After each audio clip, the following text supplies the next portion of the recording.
चलिए क्या है, लेसन नंबर 3 है अनुसंधान प्रक्रिया के चरण। क्या हमारे लेसन का नाम है?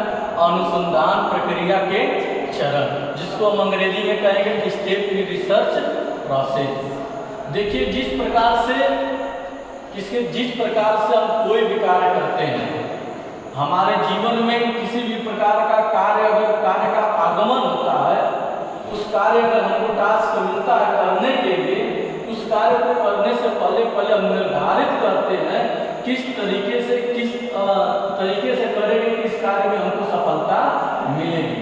तो उसी प्रकार से अनुसंधान में, खोज में, क्योंकि खोज की परिभाषा अनुसंधान को यह बताया गया है, अनुसंधान उसे कहते हैं जिसमें नए ज्ञान की खोज होती है। अनुसंधान क्या बताया गया है? नए ज्ञान की खोज होती है और पुराने ज्ञान की जांच होती है, यही ना बताया गया। तो नए ज्ञान की खोज कैसे होगी? जब तक हमारे सामने समस्या नहीं आएगी तब तक हम नए ज्ञान की खोज नहीं करेंगे। जब तक हमारा यह कपड़ा डल नहीं हो जाएगा, खराब नहीं हो जाएगा, तब तक नए के बारे में नहीं सोचेंगे। तो कुल मिलाकर के हम कह सकते हैं कि अनुसंधान की प्रक्रिया जो चलती है, ठीक ना, जो चलती है, तो सबसे पहले उसके सामने क्या आना चाहिए? अनुसंधान समस्या। क्या आना चाहिए? अनुसंधान समस्या। देखिए जब तक हमारे सामने कोई समस्याएं नहीं आएंगी, जब तक हमको कोई कार्य नहीं मिलेगा, जब तक हमको कोई टास्क नहीं मिलेगा, हम लोग एक निर्जीव के समान रहते हैं। अगर आपको कोई कार्य न मिले, आप ही को पढ़ाई छुड़ा करके घर पर बैठा दिया जाए, आप क्या करेंगे? इधर उधर घूमेंगे, क्या करें, कोई काम ही नहीं है। वहीं पर अगर आपको काम रहेगा तो आप व्यस्त रहेंगे। तो सबसे पहले अनुसंधान क्या मांगता है? समस्या मांगता है, तब जाकर नई चीज की खोज करता है ना। तो पहला चरण हमारा क्या है? अनुसंधान समस्या। क्या है? अनुसंधान समस्या। तो इस जब समस्या हमारे सामने आ जाती है, तो उस समस्या को निपटने के लिए हम तमाम प्रकार के तरीकों को अपनाते हैं। अगर हमारे सामने समस्या आ जाती है, तमाम प्रकार के तरीकों को अपना करके हम क्या करते हैं? बाहर निकलते हैं। जिस प्रकार से हम एडिसन साहब का उदाहरण ले लेते हैं। किसका उदाहरण ले लेंगे? एडिसन साहब का। एडिसन वैज्ञानिक थे किसके? बल्ब के, थे ना। हम उनका उदाहरण ले लेंगे। अब एडिसन साहब के माँ के सामने, समस्या आ गई। समस्या क्या आ गई? समस्या यह आ गई कि उनके बच्चे को कक्षा से निकाल दिया गया। यह कह करके निकाला गया कि आपका बच्चा बहुत शरारती है, आपका बच्चा बहुत बदमाश है, इसलिए आपका नाम काटा जा रहा है। जब एडिसन की माँ के पास समस्या आई तो उसकी माँ ने सबसे पहले उस समस्या की समीक्षा की। क्या की? समीक्षा की। आखिर मेरा लड़का ऐसा कैसे हो सकता है? मेरा लड़का ऐसा कैसे हो सकता है? ठीक है। तो जब एडिसन ने अपने माँ से पूछे कि माँ मुझे क्यों निकाला जा रहा है, तो उन्होंने परिकल्पना का निर्माण किया। क्या किया? परिकल्पना का निर्माण किया। एक बात बनाई, एक बहुत बड़े विचार का निर्माण की।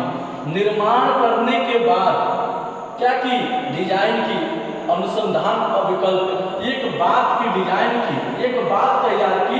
इसलिए वह बात तैयार की कि अगर हम अपने बच्चे को डायरेक्ट कर देंगे कि तुम शरारती हो, तुम बदमाश हो, तुम्हारे नटखट की वजह से तुम विद्यालय से निकाले गए हो, तो मेरे बच्चे को आघात पहुंचेगा, मेरे बच्चे को दुख होगा, वह आगे नहीं बढ़ पाएगा नहीं। तुमने क्या किया? अनुसंधान और विकल्प खोज करके एक डिजाइन की, एक विचार की, क्या की? डिजाइन की। डिजाइन करके अब उसको संग्रह की, जो भी चीजें थी उसको क्या करी? संग्रह की। संग्रह करके उस पर विवेचना की, और विवेचना करके अंत में एडिसन के साहब रिपोर्ट प्रस्तुत की। एडिसन साहब के सामने क्या प्रस्तुत की? रिपोर्ट प्रस्तुत की। रिपोर्ट तैयार की एडिसन को। हम यह बात बताएंगे जिससे एडिसन पर सकारात्मक प्रभाव पड़ेगा। देखिए जब किसी बालक पर सकारात्मक दबाव बनाया जाता है, किसी भी घर के सदस्य पर सकारात्मक दबाव बनाया जाता है, अगर वह गलत किया जाता है तो बालक अपने रास्ते से नहीं है। अगर आप वही अभी गलती किए, एक थप्पड़ मार दिया गया, यह नकारात्मक दबाव, उस बच्चे के मन में नकारात्मक भाव आएंगे, उस बच्चे के मन नकारात्मक चीजें आएंगे। कोई बच्चा तो सो लेगा डर के मारे, कोई बच्चा ईंट उठा कर चला देगा। ऐसे बच्चे करते हैं कि नहीं करते हैं? तो इसलिए प्यारे बच्चों, उस एडिसन की माँ की तरह सकारात्मक विचार लेकर के किसी भी समस्या को हल करना चाहिए। तो कौन सी रिपोर्ट एडिसन की माँ तैयार की? उन्होंने अपने बच्चे से कहा कि तुमको इसलिए नहीं निकाला गया है कि तुम मैडम से शरारत किए हो, तुमको इसलिए नहीं निकाला गया कि तुम मैडम से प्रश्न किए हो, तुमको इसलिए नहीं निकाला गया कि मैडम को परेशान कर रहे थे। बेटा, तुमको इसलिए निकाला गया है क्योंकि तुम इतने पढ़ने में तेज हो, तुम इतने पढ़ने में तेज हो कि मैडम तुमको पढ़ा नहीं पाएंगे, इसलिए तुम्हारा नाम काटा गया है। किसका विचार था? एडिसन की माँ का था। किसका विचार था? एडिसन की माँ का था। तो सोचिए एडिसन पर कितना सकारात्मक प्रभाव पड़ा। और एडिसन वो हरकत करता रहा जो हरकत क्लास में किया था। वो एडिसन हरकत करते करते 1200 टाइम, जिसको 1200 बार कहते हैं, एडिसन 1200 बार वो हरकत किया और अंत में आते आते 1201 बार उनको लाइट दे दिया, प्रकाश दे दिया। अगर वहीं पर प्यारे बच्चों एक बात सोचिए, अगर वहीं पर एडिसन की माँ बस समस्या उसके सामने रख देती कि तुम क्या हो, तुम बड़े बदमाश हो, इसलिए तुमको क्लास से निकाला जा रहा है, क्या एडिसन बन पाता? बोलिए। तो इस तरह से आपके सामने अगर किसी भी प्रकार का नई समस्या का उत्पन्न होता है तो आप तुरंत क्या करेंगे? इस चरण का उपयोग करेंगे। अगर इस चरण से होकर के गुजरेंगे, न आपको परेशानी होगी, न आपके सामने वाले को परेशानी होगी, रास्ता भी निकल जाएगा और काम भी हो जाएगा। फिर से उदाहरण देख लीजिए, उदाहरण देख लीजिए। भारत हमारा देश आजाद हुआ। हमारा भारत देश आजादी से पहले अंग्रेजों की बेड़ियों में था। उसी जंजीर में जकड़े हुए देश, जो जंजीर में जकड़ा हुआ था, उसी परतंत्रता में अंबेडकर जी ने भी जन्म लिया। किसने जन्म ली? अंबेडकर जी ने जन्म लिया। अंबेडकर जी को पता था कि दलितों को शिक्षा नहीं दी जाती है। अंबेडकर जी को पता था कि पानी नहीं पीने दिया जाता है। अंबेडकर जी को पता था कि कक्षाओं में नहीं बैठने दिया जाता था। तो बताइए, अगर अंबेडकर जी साहब उस समस्या को लेकर के समस्या बने रहते तो क्या आज अंबेडकर साहब कहलाते? उन्होंने समस्या को जाना, समीक्षा की, परिकल्पना का निर्माण किया, उसकी डिजाइन की, तमाम प्रकार के ज्ञान संग्रह किए, संग्रह के बाद जितने परिणाम है उसकी विवेचना की, अंत में वह संविधान निर्माता कहे जाने लगे।